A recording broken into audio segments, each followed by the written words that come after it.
Hello दोस्तों, पिछले video में हमने गुणा करना सीख लिया था।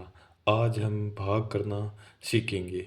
तो भाग सीखने के लिए हमें क्या करना है? सबसे पहले जिस संख्या का हमको भाग देते हैं उस संख्या की टेबल आनी चाहिए। जैसे हम दो का भाग दे रहे हैं तो दो की टेबल आए, यानी कि पहाड़ा आना चाहिए। तीन का देंगे तो तीन का पहाड़ा आना चाहिए। चार का देंगे तो चार का पहाड़ा आना चाहिए। पाँच का देंगे तो पाँच का पहाड़ा आना। इस तरह आपको जितनी भी संख्याओं का भाग देना है उन सभी संख्याओं को पहाड़े आनी जरूरी है। तभी आप भाग कर पाओगे, अन्यथा आपको भाग नहीं कर पाओगे। हम लगातार प्रयास कर रहे हैं कि आपको एकदम शून्य लेवल से गणित को सिखाने का प्रयास कर रहे हैं। अगर हम हमारा वीडियो अच्छा लग रहा है तो आप इसको लाइक करें, सब्सक्राइब करें और शेयर भी करें, ताकि ज़्यादा से ज़्यादा लोग हैं वो हमारी कक्षा से परिचित हो सके। अब हमको क्या करना है? जैसे दो का हमको भाग देना है किसमें? आठ, छः, आठ, चार, दो, चार में। तो सबसे पहले हमें दो की टेबल आनी चाहिए। दो की टेबल है, देखो, दो का फाड़ा हम एक बार बोला तो दो, दो का फाड़ा दो बार बोला तो चार, दो का फाड़ा तीन बार बोला तो छः, दो का फाड़ा चार बार बोला तो आठ, दो का फाड़ा पाँच बार बोला तो 10, दो का फाड़ा छः बार बोला तो 12, दो का फाड़ा सात बार बोला तो 14, दो का फाड़ा आठ बार बोला तो 16, दो का फाड़ा नौ बार बोला तो 18 और दो का फाड़ा 10 बार बोला तो 20। इसकी हमें कभी ज़रूरत नहीं पड़ेगी। ठीक है, इसलिए आपको क्या करना है कि एक संख्या कम यानी 9 तक की ही फाड़ा ध्यान में रखना है। अब भाग देने के लिए क्या करेंगे? सबसे पहले आपको एक संख्या लेनी है। अगर एक संख्या में भाग नहीं जाता है तो अगली संख्या लेनी है। और भाग है उसमें पाड़ा आपको उतना ही बोलना है, या तो उस संख्या के बराबर आ जाए या उससे जस्ट छोटी रहे। यानी कि ज़्यादा कम भी नहीं होनी चाहिए, जस्ट छोटी होनी चाहिए। तो हम शुरुआत करते हैं। देखो, आठ, पहली संख्या आठ। हमें आठ में क्या करना है? दो का भाग देना है। तो दो का पाड़ा उतना बोलो कि या तो आठ से कम रह जाए या आठ के बराबर आ जाए।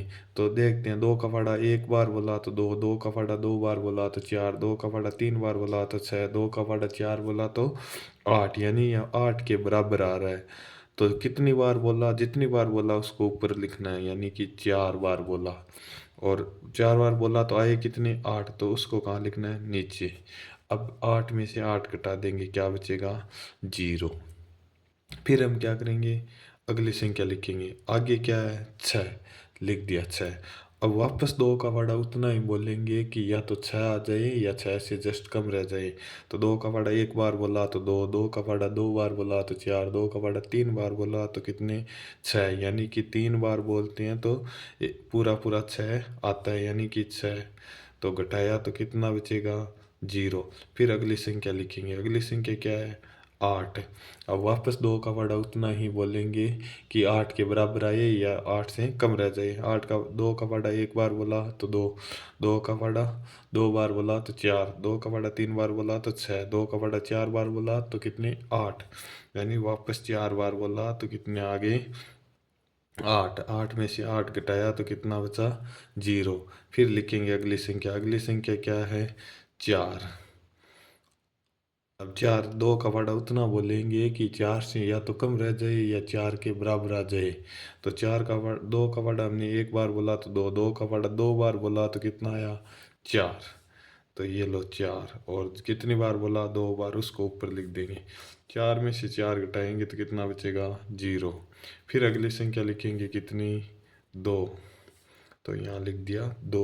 अब दो का फाड़ा उतना ही बोलेंगे कि या तो दो के बराबर आ जाए या दो से कम रह जाए। तो दो का फाड़ा एक बार बोला तो कितना आया? दो। तो यहाँ लिख दिया हमने एक। और दो में से दो घटाया तो कितना बचा? जीरो। फिर आगे हम क्या लिखेंगे? जो अगली संख्या, अगली संख्या क्या है? चार। तो हम यहाँ लिख देते हैं चार। ठीक है। और वो घटाया हुआ वो जीरो यहाँ आ गया। अब दो का फाड़ा उतना ही बोलेंगे कि दो के चार के बराबर आ जाए। यानी दो का फाड़ा दो बार बोला तो कितना आया? चार। तो चार में से चार घटाया तो क्या बचा? जीरो। इस प्रकार ये हमें प्राप्त हो गया।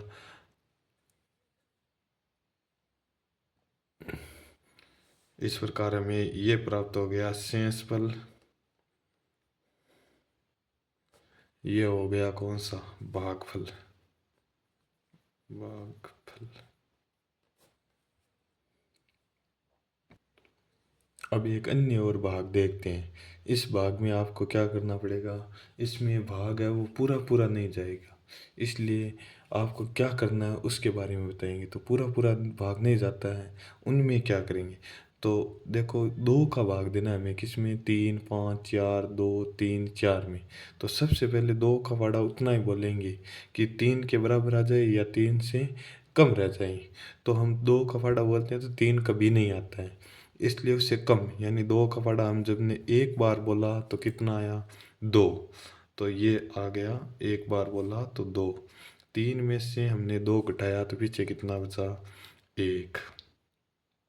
अभी एक शेष वाला बच गया, इसलिए हमें क्या करना पड़ेगा, अगली संख्या लिखनी है। अगली संख्या हमने लिखी कितनी, 15। अब 15, अब दो का फाड़ा उतना ही बोलेंगे कि 15 से अधिक ना हो, उससे कम रह जाए या उसके बराबर आ जाए। तो दो के फाड़े में कभी 15 नहीं आते हैं। तो दो का फाड़ा एक बार बोला दो, दो के फाड़ा दो बार बोला तो चार, दो का फाड़ा तीन बार बोला तो छः, दो का फाड़ा चार बार बोला तो आठ, दो का फाड़ा पांच बार बोला तो 10, दो का फाड़ा छः बार बोला तो 12, दो का फाड़ा सात बार बोला तो 14, और दो का फाड़ा आठ बार बोला तो 16। 16 ज़्यादा हो जाती है, इसलिए सात बार बोला, सात बार बोला तो कितना आया, 14। तो 15 में से 14 घटा दिए, पीछे बचा कितना, वापस एक बच गया। फिर अगली संख्या लिखेंगे कितना, चार, यानी 14। अब 14 में दो का फाड़ा कितनी बार बोलते हैं, यानी वापस सात बार बोलते हैं, तो कितना आ जाता है, 14। तो 14 में से 14 घटा देंगे तो कितना बचेगा पीछे, जीरो। अब अगली संख्या लिखेंगे, अगली संख्या क्या है, दो। यानी दो का फाड़ा कितनी बार बोलेंगे कि दो आ जाए, यानी दो का फाड़ा हम एक बार बोलेंगे तो कितना आ जाएगा, दो। तो दो में से दो घटाएंगे, पीछे बचा कितना, जीरो। फिर अगली संख्या लिखेंगे कितनी, तीन। अब तीन का, दो का फाड़ा उतना ही बोलना है कि तीन से अधिक ना हो, तीन से कम हो या तीन के बराबर हो। तो वापस एक बार बोलेंगे तो कितना आ जाएगा, दो। और तीन में से दो घटा देंगे तो कितना बचेगा, एक। फिर आगे कितना है, चार, तो वह चार लिख देंगे यहाँ। 14, 14 में जब दो का फाड़ा बोलेंगे तो सात बार, सात बार बोलेंगे तो कितना आ जाएगा, 14। और 14 में से 14 घटा देंगे तो कितना बचेगा, जीरो। इस प्रकार शेषफल हमें जीरो प्राप्त हो गया, शेषफल। और भागफल हमें प्राप्त हो गया, भागफल।